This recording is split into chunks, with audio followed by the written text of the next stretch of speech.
these test items. I'm going to kind of go through these questions. So question 37 talks about squares, parallelograms, and again, here's kind of the picture. If you draw the picture, then you really can do the properties. For instance, if you draw a picture of a rectangle and you say, well, are the diagonals congruent in a rectangle? Of course they are. Look, the distance from here to here and the distance from here to here has to be the same. Is that true for just a random parallelogram, a parallelogram that's not a rectangle? So a parallelogram that looks like this? No. Of course, from here to here is shorter than from here to here. So if you draw the pictures, you probably can come up with all the properties because they make sense. So a square is 4 right angles. Yep, always. A square is 2 pairs of parallel sides. Yep. A parallelogram is 4 congruent sides. Sometimes, if the parallelogram happens to be a square, but not always. It could just be like a regular parallelogram. A parallelogram is 4 right angles. Nope, only sometimes. Only if it's a rectangle or a square. Not if it's just a regular parallelogram. A parallelogram is 2 pairs of congruent opposite sides. Yes, that's actually the definition of all parallelograms. So you got to be careful. And again, Venn diagrams, pictures, properties. All of these guys, you kind of have to know these are all your quadrilaterals. Again, quadrilateral describes all of them. And then you kind of go down trapezoid. And remember, trapezoid is at least 1 parallel side. So technically a parallelogram is a trapezoid. A rectangle is a parallelogram, but also a trapezoid. A square is a rectangle, which is a parallelogram, which is a trapezoid, which is a quadrilateral. And the other side are kites. Kites, remember, 2 consecutive sides that are congruent. So that and that and that and that, where the parallelogram are opposite sides. Inscribed quadrilaterals, opposite angles are supplements. We've seen that before. So if this is 98, this has to be 82. The slope of this line, remember y equals mx plus b. We know that the 5/4 is the slope of this line. A perpendicular line has opposite reciprocal slopes. So if this is 5/4, we need -4/5. This happens to have a y-intercept of -3/2, but that's irrelevant. We know these 2 angles here are vertical, so they're congruent. And these 2 arrows and these 2 arrows, remember, that arrow there and that arrow there, that proves that those lines are parallel. But if those are parallel, then angle A and angle D are congruent because those are alternate interiors. And alternate interiors are congruent if the lines are parallel. But now we know the 2 triangles are similar because angle. And so if we take this triangle and we rotate it and dilate it, we'll create the second figure. So if we take this bigger one and we rotate it and dilate it, we create a similar figure. We know it's similar because of angle.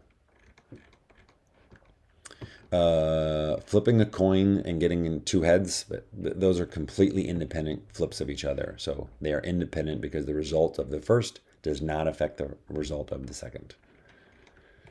This one I just kind of went through the options. Here's me kind of showing you. This is the line, y equals x. And if you take this point and go, then you can see how you get that other point.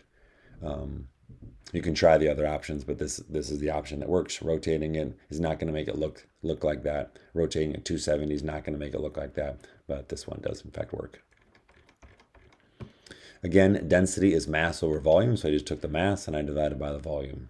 Okay, I think there's another problem one time where you do take the density like times volume or density times area to actually find the mass or the number of people. But if you just write this out and then fill in what you know, you should be okay. But density is certainly always mass over volume or people over area, depending if you're talking like about a population. But that one's pretty easy. And then it just says round to the nearest tenth, which I don't actually know why I put the 0 there. So it really just should be 1.9. 1.9, so ignore that 0. This one, you just got to think about all the options. Rotating and moving, or reflecting and moving, rotating and then reflecting, rotating and then translating, and it's the only one that works is actually this. And again, you kind of think I couldn't really on the key draw all those, but this is the only option that kind of makes sense when you kind of look at all them all. But certainly you have to know all the different transformations. We'll do 30 first. So E, F, and GF are the same. So once you know they're the same, make tick marks there. And once you know they're the same, it's an isosceles triangle, the 2 base angles are the same. So this is 70 and this is 70. But then the triangle sum theorem says that all of them have to add up to 180. So then you know angle F is 40. So this one is a little trig, and then you have to really read carefully. This one is definitely a little tricky one. So SOHCAHTOA reminds us that sine is opposite in hypotenuse, cosine is adjacent in hypotenuse, and tangent is opposite and adjacent. So if you look at the angle given is here. So the altitude, the height of the air balloon is the opposite side, and this launching distance piece is adjacent. So that's why I use tangent. So tangent of 72 is h over 400. That's a one-step algebra situation, so I found the height is 1231.07. However, it says that's how much the height is changed total. And it says, what is the change in altitude in feet of the hot air balloon each minute? And again, up here it says 5 minutes. Okay, so you had to take that total change of 1231 and divide by 5. And so then on average, it's changing 246 feet per minute. Make sense? 246. Really, this is a tricky question. Definitely a decent number of people probably just put 231, but make sure you read. It says per minute for those 5 minutes, so I divided by 5. Sector area, again, we know that the sector area is some fraction of the total area. This is the formula we discussed in class that makes sense. You take some fraction and multiply by the total area. In this case, that arc, 60, is equal to the central angle. Reminder, the central angle and the arc are the same measure, where the arc, and if it was an inscribed angle like way over there, it's not going to like me to do that, then this one would be half. So the inscribed angle would be 30 if this arc was 60, but the central angle is 60. So then you just take 60 over 360 and you plug it in the formula.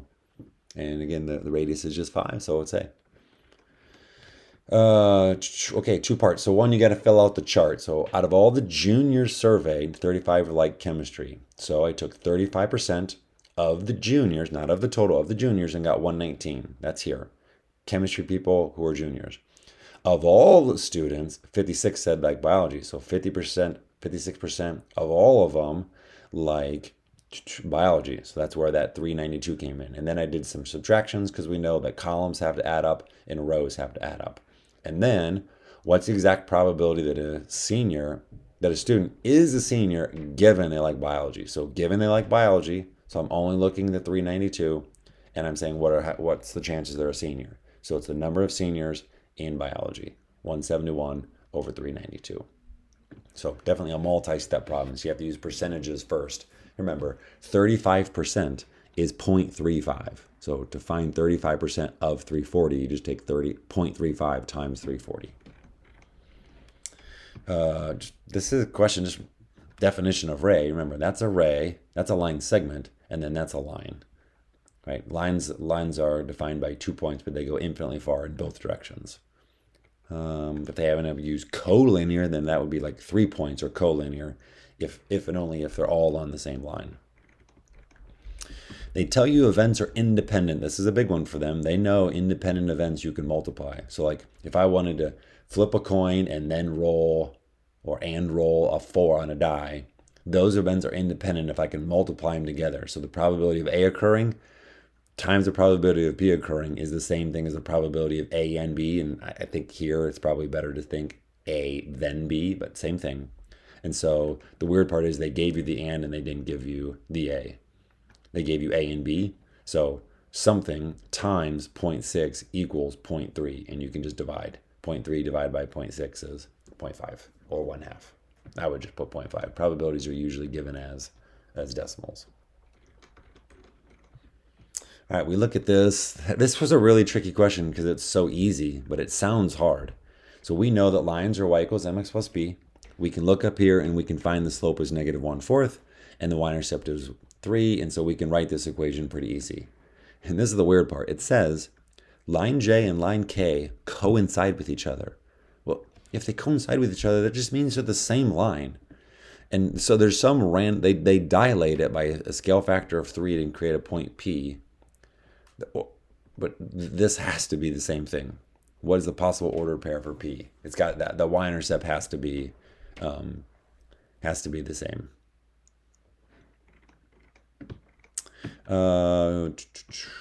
Okay, so they take a shape that's six square meters, square units, square meters, square feet, whatever, and they reflect it and get a shape, and they reflect it in and get a shape. we know that when you reflect a shape, you create the identical shape. So realistically, we have 3 triangles that are identical in area to each other. And so it says, what's the total area of the logo? Well, it's 18. 3 times 6 is 18. Her logo is made up of 3 triangles, and she reflected them. She didn't dilate any of them. She just reflected them, so they're all the same. This one is difficult. We can use decimals to solve because I know we're not going to like to solve that equation. But I just used all this information. So I plotted the point C, 3, 2. I then used a slope of 5. So I went over 2 and up 10.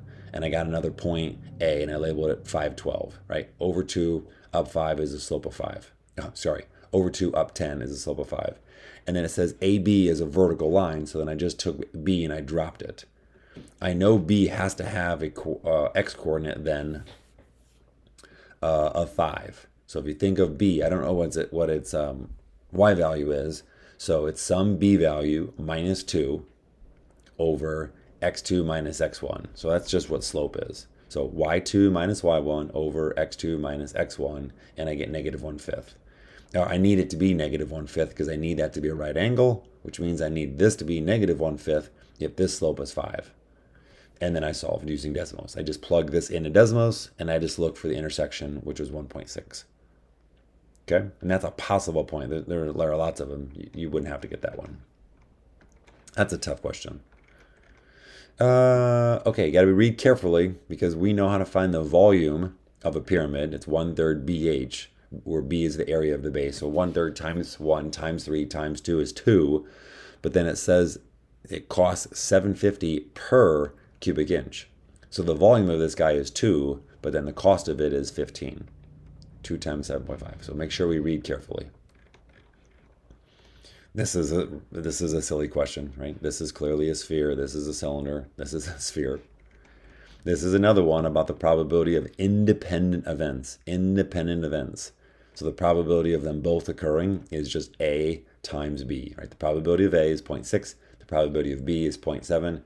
0.6 times 0.7 is 0.42. That's the probability that they both occur, A and B, or really A then B. And that's it. Again, you saw a lot of probability, you saw circles, you saw area and volume, you saw another density question. And some of them are harder than others. I mean, this one is a very difficult question.